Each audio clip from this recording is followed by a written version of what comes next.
Mengapa hati begitu gelisah saat sesuatu tidak berjalan sesuai rencana? Mengapa sedikit perubahan saja bisa membuat dada terasa sempit, pikiran penuh, dan langkah kehilangan tenang? Barangkali bukan hanya karena hidup memang sulit, tetapi karena ada bagian dalam diri yang diam-diam ingin memastikan semua tunduk pada keinginannya. Seringkali keinginan mengontrol tampak seperti tanggung jawab, kehati-hatian, atau keseriusan. Padahal di balik itu bisa saja tersembunyi rasa takut kehilangan kuasa atas hasil. Maka saat orang lain tidak sesuai harapan, hati mudah kesal. Saat rencana bergeser, batin mudah panik. Saat hasil tidak seperti yang diinginkan, dada terasa seperti dilawan oleh kenyataan. Di titik itu perlahan terlihat bahwa masalahnya mungkin bukan semata-mata pada peristiwa. Bisa jadi hati sedang duduk di tempat yang bukan miliknya. Yang semestinya berikhtiar justru merasa harus menentukan akhir.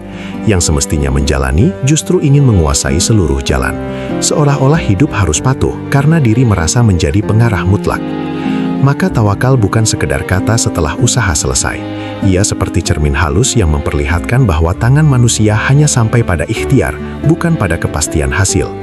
Doa pun bukan hanya permintaan agar semua sesuai keinginan, tetapi pengakuan bahwa sejak awal, manusia masuk ke setiap urusan dengan kebutuhan, bukan dengan kuasa.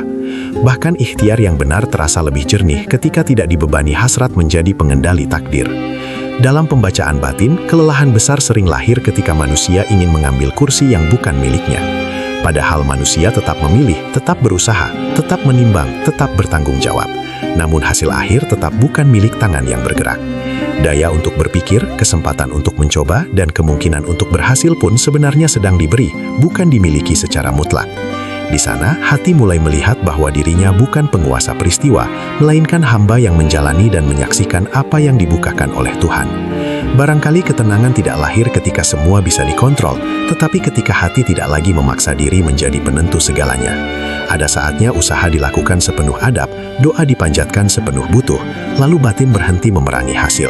Di sana, tawakal terasa bukan sebagai kelemahan, melainkan pelurusan posisi.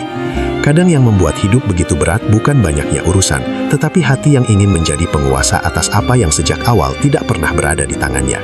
Dan ketika itu dilepaskan, barulah terasa menjadi hamba jauh lebih menenangkan daripada berusaha menjadi pengendali segalanya.